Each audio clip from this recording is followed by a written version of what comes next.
Les amis, bonjour, bonjour, soyez les bienvenus au petit déjeuner de Devenir pour agir. J'espère que vous avez passé une agréable semaine et je suis heureux de vous retrouver aujourd'hui pour une nouvelle interview. Après avoir intégré la fondation de la Française des Jeux, suite à d'excellentes performances sur les manches de Coupe du Monde U23, Yoann Offredo signe son premier contrat professionnel au sein de l'équipe française en 2007. Spécialiste des classiques comme Paris-Roubaix, le Tour des Flandres ou encore Milan-San Remo, il est considéré comme le futur grand des courses d'un jour. Après 10 saisons passées à la Française des Jeux, il décide de s'exiler en Belgique, terre de cyclisme au sein de l'équipe Wanty Group Gobert. Il y découvre le Tour de France pour la première fois et il glannera 3 prix de la combativité en 2017, 2018 et 2019. Victime malheureusement d'un grave accident au Grand Prix de Denain en 2019, héliporté, on lui diagnostique une tétraplégie qui s'avère être un œdème sur la moelle épinière. Il termine quelques mois plus tard le Tour de France à l'avant-dernière position. Les conséquences le contraignent malheureusement à mettre un terme à sa carrière en décembre 2020. Vous l'aurez compris, mon invité aujourd'hui est celui qui est désormais consultant pour France Télévisions, la chaîne de l'équipe et RTL TVI en Belgique, l'ex-coureur cycliste Yoann Offredo qui se distingue par sa sensibilité. Yoann Offredo, bonjour, bonjour, soyez le bienvenu. Bonjour Emmanuel, merci, merci de m'inviter déjà. Et merci d'avoir accepté l'invitation. Merci avec plaisir. Vraiment merci. Et je voudrais commencer par une citation de Charles Aznavour qui se présentait de la manière suivante. « Je suis un homme totalement libre et je le serai jusqu'à la fin de ma vie. J'écris ce que je veux, je dis ce que je veux, comme je veux. J'emploie les phrases que je veux. » Et vous, Yoann Offredo, qui êtes-vous ? J'aime bien ce terme de liberté. J'aime bien aussi le fait qu'on ne puisse pas définir une seule identité. Justement, c'est ce que je te disais, j'ai du mal à me pitcher et je pense que tu te pitches pas pareil quand tu as 10 ans et quand tu as 20 ans, 30 ans ou 40 ans et en fonction de la vie que tu as menée. Moi, je suis quelqu'un qui a eu finalement plusieurs vies en une, puisque j'ai été, comme tout le monde, dans une première partie d'adolescence et adolescence étudiant, mais avec une adolescence où il y avait le sport qui avait une place prépondérante, donc il fallait que je fasse attention à ce que je mange, je sortais pas beaucoup, et ensuite je suis devenu coureur cycliste, pour des raisons qu'on pourra peut-être évoquer. Et puis en fait, j'ai eu aussi ce rapport avec les accidents, avec la mort, et ça a vraiment défini la personne que je suis aujourd'hui. Et j'aime beaucoup les paroles de Charles Aznavour. La liberté, moi, c'est quelque chose qui me caractérise. Et si j'avais une valeur essentielle à mettre au sommet, bien plus que n'importe quelle autre, c'est la liberté. La liberté de pouvoir dire ce que je veux, non, parce que je suis quelqu'un d'hypersensible et d'hyper empathique et je ne me permettrai pas de dire ce que je veux, parfois ce que je pense à chaud, parce que je le garde pour moi. Mais par contre, cette liberté de me lever le matin et de me dire aujourd'hui je m'occupe de mes enfants, cette liberté aussi de ne pas pouvoir répondre au téléphone. Souvent je ne réponds pas au téléphone. N'en déplaise à certains, je réponds après, j'envoie des textos pour dire je ne suis pas joignable, j'appellerai quand c'est possible. Et en fait, j'aime vraiment cette liberté je ne suis pas obligé de répondre au téléphone. Voilà. On va reparler de la liberté. Avant d'approfondir la réflexion de manière philosophique, pour toi, non pas comme les autres te voient, mais pour toi, quelle est ta plus belle qualité ? C'est difficile, j'ai l'impression de ne pas avoir de qualité. Mais on va dire que c'est quelque chose que je prenais pour un défaut. Ma première qualité, et ce que vraiment j'ai longtemps pris comme un défaut et que je commence à comprendre comme qualité, c'est ma sensibilité. Je ne sais pas si c'est une qualité, mais en tout cas ça permet plein de choses. Ça permet de s'émerveiller sur des petites choses, ça permet d'apprécier le bon moment, mais ça implique aussi beaucoup de souffrance. Mais justement le contraste entre cette souffrance et ensuite cette qualité d'hyper-empathie, d'hypersensibilité, de s'émouvoir devant des choses qui, pour certains, sont des choses basiques, j'aime assez. Alors, Johan, peut-être approfondissons la réflexion. Quelle définition, quelques questions de sémantique, quelle définition donnes-tu du cyclisme? Le cyclisme, si on s'en tient à la définition, c'est faire une course de vélo avec un vélo de route, puisque sinon c'est du cross-country avec des pneus de VTT. Le cyclisme, c'est un sport qui se pratique sur route, c'est un sport collectif, mais qui se pratique de manière individuelle, puisqu'on est tout seul sur son vélo. Et moi, ma définition à moi, elle serait plus romantique. Elle serait plus... le cyclisme, c'est une manière de s'évader, c'est une manière de voyager, c'est une manière de se comporter aussi dans un peloton.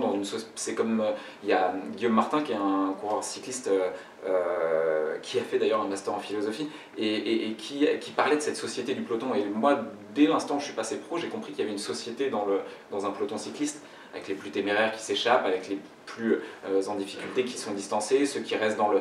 Et pour moi, le cyclisme, c'est un peu une parabole de ce qui se passe dans la vie. Alors, c'est intéressant ce que tu dis. Je voudrais citer Jean de Galibri, qui va définir le cyclisme de la manière suivante. Je le cite: le cyclisme, ce n'est pas un jeu, c'est un sport dur, terrible, impitoyable, qui exige de très gros sacrifices. On joue au foot, au tennis, au golf, mais on ne joue pas au cyclisme. Oui, c'est une question de sémantique, c'est vrai, mais je peux vous dire que connaissant certains autres sports, on joue au rugby, pourtant c'est un sport où on met énormément d'investissement. Mais c'est vrai que souvent on entend dire on ne joue pas au cyclisme, tout comme on ne joue pas à la boxe. Il y a un parallèle entre la boxe et le cyclisme qui paraît pas forcément toujours saisissant, parce que les cyclistes sont très fins, les boxeurs aussi quand on boxe en poids léger. Mais il y a ce rapport au mal, ce rapport à la souffrance, ce rapport à soi-même. C'est pas un sport binaire non plus. Le foot, on gagne, ou on perd, ou on fait match nul.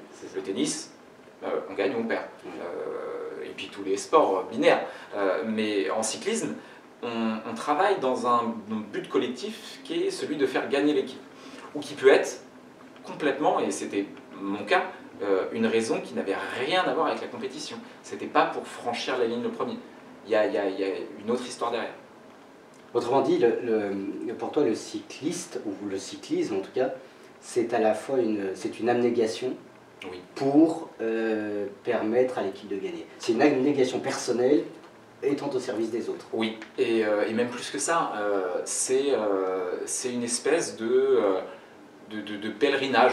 On part peut-être que ça paraît trop gros pour comprendre, mais encore une fois, mes mots n'ont pas la même résonance en fonction de mon parcours, oui, que quelqu'un qui ne va pas avoir vécu la même chose. Mais quand on a fait un peu plus de 25 ans de cyclisme, et que, en fait, on prend les codes d'une société dans laquelle on rentre, c'est-à-dire la maigreur, c'est-à-dire les marques, les fameuses marques de bronzage du cycliste, et en fait on a l'impression qu'il faut des codes pour appartenir à cette espèce de caste, et en fait on a un dévouement complet pour cette passion qui est ensuite un métier, mais qui est très chronophage. On passe énormément de temps sur un vélo, c'est 35 000 km par an, plus de 35 heures par semaine.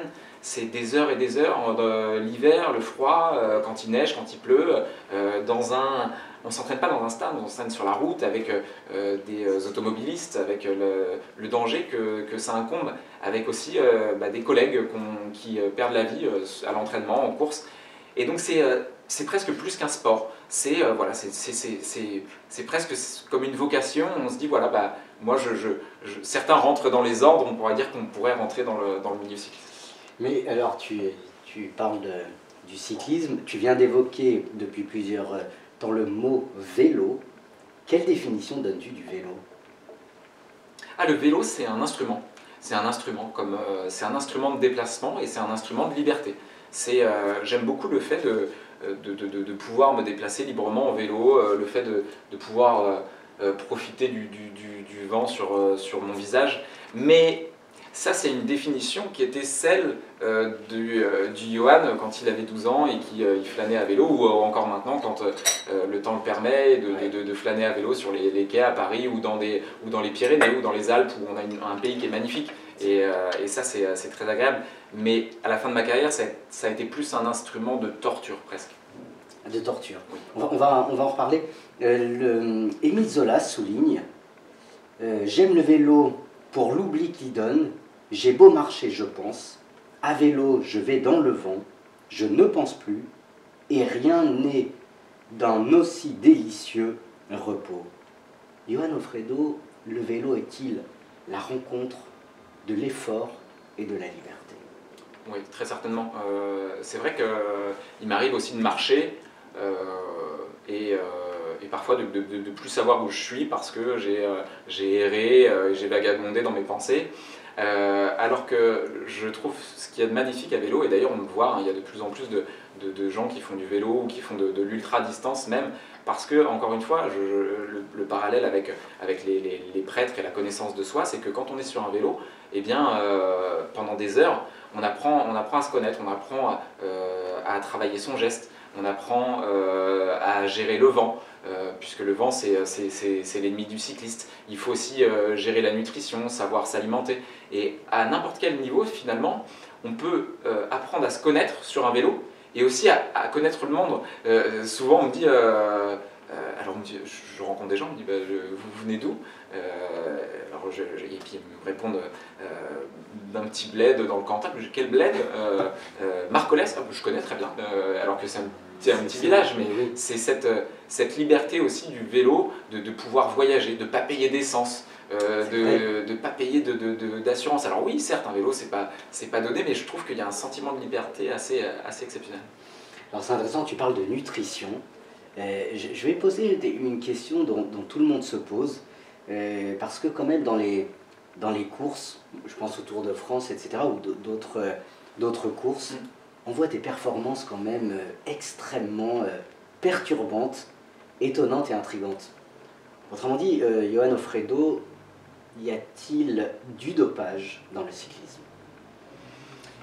Ça, c'est vrai que la question du dopage, c'est une question qui est récurrente, c'est une question où souvent les coureurs cyclistes bottent en touche, et les journalistes aussi, et les consultants aussi, pour la simple et bonne raison que tant qu'il n'y a pas de preuves, il peut y avoir des performances qui soient incroyables, qui soient intrigantes même parfois. Mais je pense que, je vais faire une réponse que je déteste, vraiment, rien que m'entendre la dire, j'aime pas ça, mais on est le sport qui est le plus contrôlé au monde. Coureur cycliste, moi, équipier, j'ai été au cours de ma carrière contrôlé plus d'une centaine de fois, dont un programme Adams où en fait on a la géolocalisation, ce qui permet à la WADA, l'Agence mondiale antidopage, de venir nous contrôler à n'importe quel moment. Lorsque j'étais encore coureur cycliste, eh bien, si nous étions présents aujourd'hui, j'aurais dû mettre que j'étais ici aujourd'hui de telle heure à telle heure afin d'être contrôlé à n'importe quel moment. Tout ça pour dire qu'on est un sport archi contrôlé, et quand on contrôle, on trouve. Si on ne contrôle pas, on ne trouve pas. Il y a énormément de disciplines où on ne trouve pas. La discipline cycliste, c'est un sport d'endurance. Le sport d'endurance, forcément, ça nécessite énormément de jeunes globules rouges qui vont permettre un transport d'oxygène énorme. Donc forcément, dans le vélo, il y a eu du dopage. Il y en a certainement encore, mais c'est de manière individuelle. C'est pas un dopage organisé comme il y a une vingtaine d'années. Et j'ai foi justement en cette nouvelle génération de coureurs cyclistes. Peut-être que je suis naïf, mais quand je regarde le Tour de France, j'ai envie de le regarder avec des yeux d'enfant. Donc pour faire simple, oui, certainement il y a du dopage, comme dans n'importe quelle société, que ce soit dans le sport, dans la politique, dans le milieu entrepreneurial, mais ça reste des individualités. Et à quel moment parlons-nous de dopage? Quel est l'équilibre en fait pour dire tel coureur est dopé? C'est une question que je me suis souvent posée, puisque le dopage il est défini comme ce qui est une substance ou un apport exogène visant à améliorer les performances. Si on part de ce postulat, manger une chouquette avant d'attaquer la butte Montmartre, c'est du dopage puisque j'apporte une substance exogène, du sucre, dans le but de monter ma glycémie. J'extrapole bien évidemment, oui, mais la frontière avec le dopage, est-ce que... Je me rappelle d'un cycliste avec lequel j'ai roulé et qui prenait une substance interdite vous savez, il y a des seuils. Alors c'était de la ventoline, du salbutamol. Il dit, mais ça on a le droit à ça. Mais justement, est-ce que si on a le droit d'aller jusque-là, c'est pas déjà du dopage? Est-ce que la conduite est dopante? Le fait de prendre une molécule ou le fait de prendre un anti-inflammatoire avant de jouer une finale de Roland-Garros ou d'entamer une étape de montagne, est-ce que c'est du dopage? Je ne sais pas. La frontière est très limite et je pense que justement chacun met sa frontière là où il l'entend. Et c'est ça le problème. Ah oui, c'est ça, là où il l'entend. Il n'y a pas de règle universelle qui peut... Il y a une règle universelle sur le dopage, bien évidemment, il y a des substances qui sont interdites. Mais après, chacun se dit, bah voilà, moi peut-être que j'ai le droit à ça, je vais aller jusque ça. Et c'est là où est le problème. Et encore une fois, avec des histoires différentes, avec des passés différents, avec des raisons peut-être parfois différentes de pression, de je ne sais pas. Johan Offredo, tu as reçu plusieurs... récompense, prix de la combativité, 3 me semble-t-il. Le cyclisme est-il un sport de combat?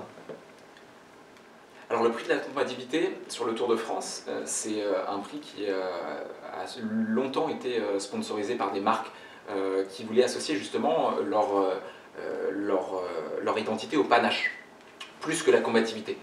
C'est plus le panache, le fait de s'extraire d'un peloton et de tenter sa chance. Malgré l'impossible, malgré le fait que parfois c'est un peu une sorte de récompense du perdant, c'est celui qui n'a pas gagné, c'est celui qui n'a pas le maillot de la montagne, mais pour moi il a beaucoup de valeur puisque quand on parle de combativité, c'est de combativité par rapport à soi-même, c'est de se dire, quand on se lance par exemple sur la 2e étape du Tour de France, sur une échappée à 2 à 3 coureurs pendant 180 km et qu'on sait que ça va être très très compliqué d'aller au bout, si ce n'est impossible. Certes, on va faire de l'antenne et avoir de la visibilité pour ses sponsors, mais par contre, le lendemain, eh bien, ça va être très compliqué. On va avoir mal aux jambes, puisque dans un peloton, on économise au moins 40%. C'est comme si, voilà, devant, en voiture, on consommait 40% d'essence en plus par heure, et c'est exactement ça. Donc c'est un sport de combativité, de combat avec soi-même, de combat par rapport à la nutrition, le soir se coucher avec la faim, avec l'estomac vide, de combat avec soi-même quand on se lève le matin un mois de janvier et qu'il fait froid et qu'on habite en région parisienne et qu'on s'est fait insulter 10 fois la veille à l'entraînement. C'est un sport de combat avec ses démons, c'est un sport de combat avec son entourage qui ne comporte pas forcément tous les sacrifices. Voilà. Et quand tu prends le départ d'une course, tu viens de dire que c'est un combat face à soi. Dans l'esprit de compétition, c'est un combat face à l'autre. Bien sûr, bien sûr. C'est un combat collectif face aux autres, puisqu'on est une équipe, on est 8 coureurs avec des rôles bien précis. Et moi qui étais par exemple spécialiste des classiques, les classiques c'est des courses d'un jour qui sont une dizaine dans le calendrier mondial, et les courses flamandes, dont le Tour des Flandres et Paris-Roubaix, ce sont des courses qui font entre 250 et 270 km, avec une tension qui va monter petit à petit. Plus on s'approche des secteurs pavés, on va être sur des grandes routes très très larges, et là on va arriver par exemple sur un secteur, à Paris-Roubaix, le premier c'est 3 villes. C'est un secteur qui est tout petit, avec des pavés comme ça et des trous comme ça entre les pavés. Et vraiment, je me rappelle d'un discours de Marc Madiot, qui est le manager général de l'équipe de la Française des Jeux, qui disait « Aujourd'hui, on y va avec le couteau entre les dents ». Mais c'était une image vraiment de guerre, mais parce que vraiment, on y allait. On y allait dans le sens où si tu rentres pas le premier et si tu prends pas ta place, personne ne va te la donner. Et du coup, il faut vraiment jouer des coudes, mais quand je dis des coudes, c'est pas une métaphore, c'est vraiment, il faut mettre des coudes à 65-70 km/h, être épaule contre épaule sur des boyaux qui font 23 mm, et avec la possibilité de chuter à tout moment, voire d'avoir un accident beaucoup plus grave. Donc oui, c'est un sport de combat où il faut aussi se battre avec les autres pour rentrer en tête. On va en reparler parce que tu parlais de la souffrance, tu parlais, on va en parler dans quelques instants, de ton accident que tu as eu. Je voudrais citer Henri Desgranges, qui souligne que la souffrance à vélo est noble, car elle correspond au plein épanouissement de la volonté. Oui. En quoi, Johan, le cyclisme est une souffrance noble? C'est une souffrance noble. Je pense que cette phrase, elle a tout résumé, puisque c'est une souffrance qu'on va chercher soi-même, où justement on arrive à la dompter presque. C'est une souffrance qui est relative. Je me rappelle d'un Tour de France. J'étais sur mon vélo, j'étais en souffrance justement, et c'est une anecdote que j'ai déjà racontée, mais elle est pour moi saisissante.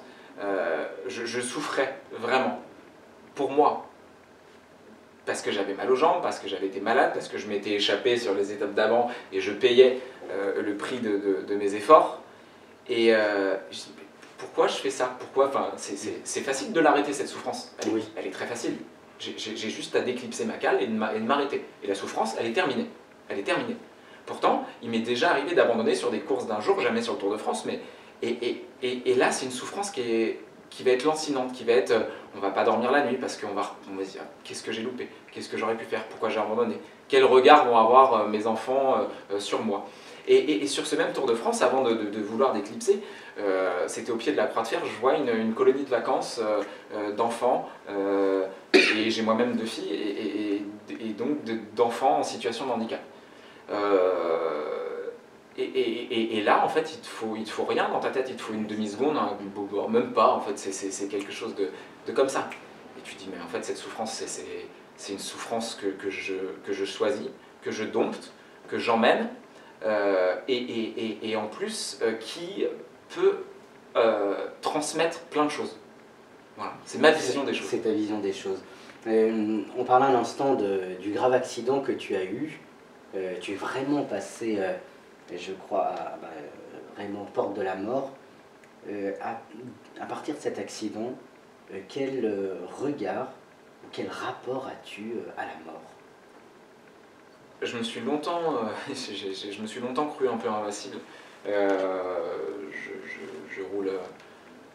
roule en scooter sur le périph'. J'ai toujours eu l'impression d'avoir l'œil. J'ai toujours aimé le danger. Je skie, je prends des risques. Je me suis toujours senti comme invincible. Et je me rappelle d'une parole de mon père qui disait, tu verras plus tard, ou tu comprendras, ou tu te rends pas compte. Voilà, la vie on en a qu'une. Mais tant que tu l'as pas expérimenté, ça, on a beau te le dire, tu le comprends pas. Et après cet accident, qui a été finalement moins grave que ce qu'on pensait, mais quand on est allongé par terre, je me suis retrouvé finalement dans une situation où j'étais allongé par terre sur un secteur pavé, où j'entendais un espèce d'écho, mais j'étais incapable de bouger ni mes jambes, ni mes bras, ni de parler, mais pourtant j'étais assez bien. J'ai profité de la lumière, je me rappelle, il y avait de la lumière, et on m'a héliporté, j'étais bien dans l'hélico et tout ça.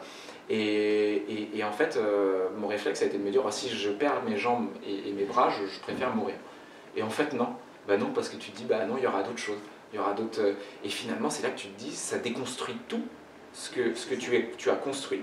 Déjà, je suis pas invincible, loin de là. La mort, c'est quelque chose qui peut nous toucher tous, de près ou de loin, et demain. Et que la vie, on n'en a qu'une. Et est-ce que ma place, elle est vraiment sur un vélo? Est-ce qu'elle ne serait pas plus auprès de mes enfants? Est-ce que j'ai pas envie de découvrir, plutôt que d'avoir la tête dans le guidon, découvrir d'autres choses? Qu'il n'y a pas forcément que le vélo. Peut-être qu'il y a l'art, peut-être qu'il y a le théâtre, peut-être qu'il y a d'autres sports, peut-être qu'il y a des gens qu'on n'a rien à foutre du vélo finalement. Et ça, c'est génial, de dire, ah ouais, ok. Et il a fallu un temps pour l'encaisser, j'ai envie de dire, puisque au début, j'ai pas voulu le voir. J'ai fait un choc post-traumatique. On m'a proposé de faire une thérapie avec des psychothérapeutes spécialisés en choc post-traumatique, et j'ai dit non, ça va, je suis solide, moi je suis un coureur cycliste, même si je suis brûlé, je remonte sur le vélo, je vais faire le Tour de France et je vais le terminer. Je vais terminer avant-dernier d'ailleurs, mais j'ai négligé tout l'aspect post-traumatique. Et ensuite, ça a été un vide abyssal. Quand j'ai arrêté, je me suis retrouvé face à tous mes démons, à des crises d'angoisse, à des attaques de panique, à revivre la même scène et envie de profiter presque avec excès, de se dire oh, ah, la vie on n'en a qu'une, et moi j'ai pas eu d'adolescence, j'ai pas bu d'alcool, je suis pas sorti, bah, il est temps de le faire peut-être. Peut-être qu'il est temps d'aller voir ce que c'est que la vie, et finalement c'est peut-être trop tard. Et puis la vie, c'est peut-être pas forcément boire de l'alcool et prendre de la drogue ou sortir tous les soirs, c'est pas forcément ça. Et finalement, moi, c'était pas ça du tout qui me correspondait. Mais ça a été un électrochoc. Alors maintenant, je dirais, tu t'es reconverti, tu es consultant à France Télévisions. Et alors, en préparant cette interview, j'ai été assez sensible sur le fait que tu veuilles humaniser ce sport, le cyclisme. En quoi le cyclisme aurait-il un aspect, entre guillemets, inhumain? Il n'y a qu'à voir les performances, je pense, de certains sportifs d'une manière générale, pas que cyclistes, qui, je pense aux années sombres du cyclisme, mais encore plus récemment, et dans beaucoup d'autres sports, où les coureurs étaient stoïques, où la bouche n'était pas grande ouverte, et finalement on s'intéressait à eux, mais on ne pensait pas à tous les autres coureurs cyclistes qui, eux, étaient des coureurs cyclistes sains dans le peloton.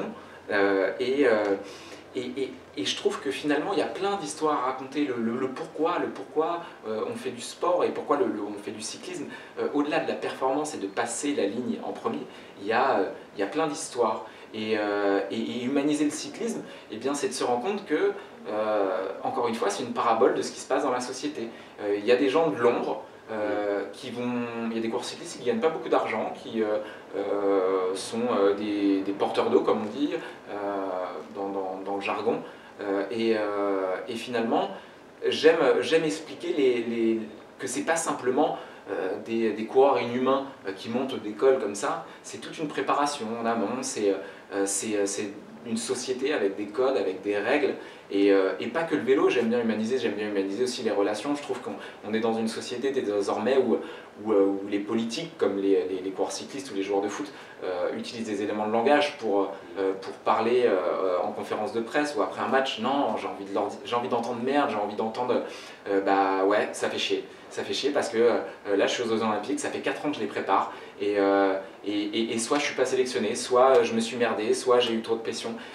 Voilà, j'ai envie d'entendre parler des émotions, j'ai envie d'entendre, c'est ça le sport aussi. Je pense que la vie c'est des émotions, et le sport c'est un vecteur d'émotions. Et c'est en ça que j'ai envie de l'humaniser. Il y a une part d'orgueil dans la compétition, de vouloir aller plus loin que l'autre. Ouais, certainement. Je pense quand j'entends des déclarations de sportifs, pour la plupart c'est ça. Il y a de l'orgueil de vouloir montrer aussi qu'on existe. Moi, ça n'a jamais été ça, au contraire. J'ai jamais eu d'orgueil, j'ai toujours laissé pour les autres. C'est pour ça que je trouvais le rôle d'équipier assez satisfaisant, puisque c'est pas moi qui va à la performance. En plus, ça m'enlève de la pression. Mais par contre, je veux être le meilleur équipier. Je vais être celui qui me met dans les meilleures dispositions, et j'ai pas besoin de lumière, et ça me va très bien. Mais oui, il y a de l'orgueil quand on est boxeur, quand on est joueur, et qu'on a envie d'être le numéro 10, qu'on a envie d'être celui qui lèvera les bras sur le Tour de Flandre ou Paris-Roubaix ou le Tour de France, voilà, oui, forcément. Johan Offredo, malheureusement l'interview va bientôt s'achever. Peut-être qu'une toute dernière question qui m'interpelle. On parle du Tour de France. Et cependant, ce Tour de France, le départ est de moins en moins en France, voire même l'arrivée. Pourquoi parle-t-on d'un Tour de France alors que le départ et l'arrivée sont...